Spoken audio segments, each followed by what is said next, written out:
Assalamualaikum warahmatullahi wabarakatuh. Perkenalkan, kami dari kelompok 4 dengan saya sendiri atas nama Asharuddin Ansari dengan NIM 2404075011120.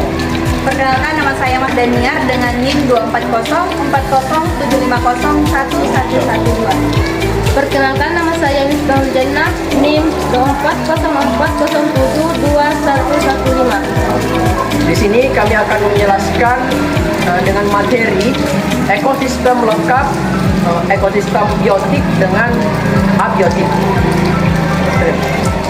Baik teman-teman, yang pertama pengertian ekosistem.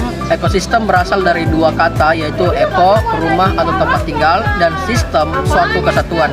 Secara sederhana, ekosistem adalah suatu sistem ekologi yang terbentuk karena adanya hubungan timbal balik antara makhluk hidup atau komponen biotik dengan lingkungannya atau komponen abiotik. Dalam ekosistem, setiap makhluk hidup tidak hidup sendiri.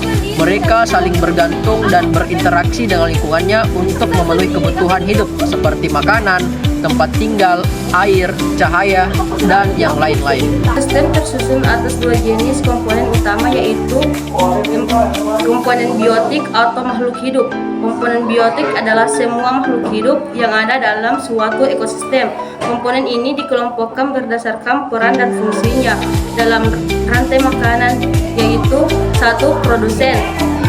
Organisme autotrof atau dapat membuat makanan sendiri melalui proses fotosintesis. Contohnya itu tumbuhan hijau, alga, fitoplankton. Kedua itu konsumen, organisme heterotrof yang mendapatkan energi dengan memakan makhluk hidup lain. Jenis-jenis konsumen yaitu konsumen primer, pemakan tumbuhan atau herbivora, misalnya sapi, kelinci, ulat. Konsumen sekunder, pemakan herbivora atau kornivora, misalnya katak, burung, pemangsa, dan serangga. Konsumen tersier, pemakan kornivora lain, yaitu kornivora tingkat tinggi, misal elang, harimau.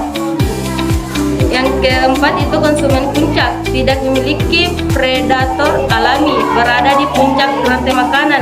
Selanjutnya itu dekomposer atau pengurai, organisme yang menguraikan sisa-sisa makhluk hidup mati atau kotoran menjadi zat-zat yang dapat diserap kembali oleh tumbuhan.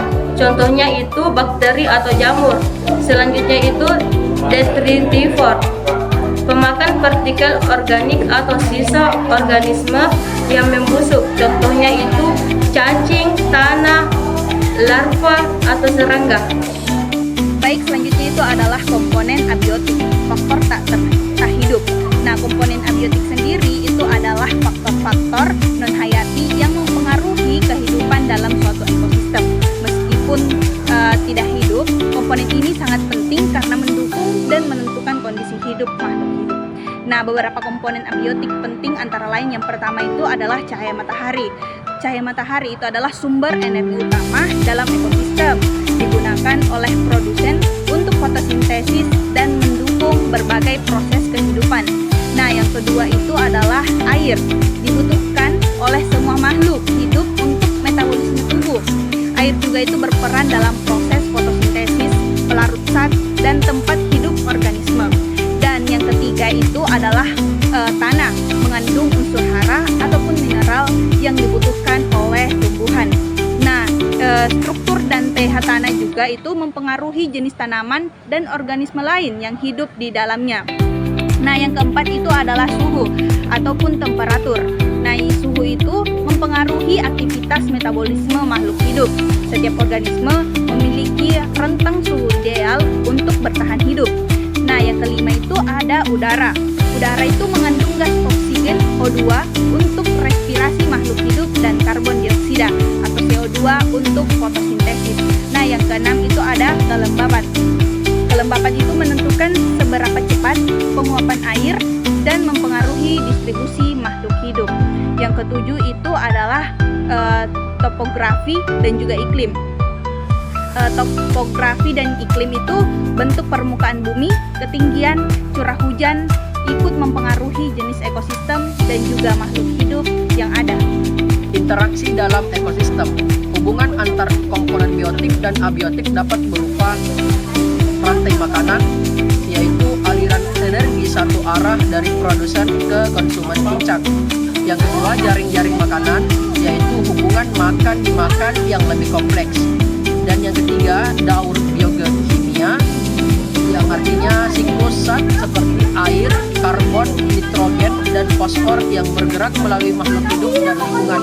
Dan yang terakhir, aliran energi, yaitu energi dari matahari diteruskan ke seluruh makhluk hidup melalui proses makan dan dicerna.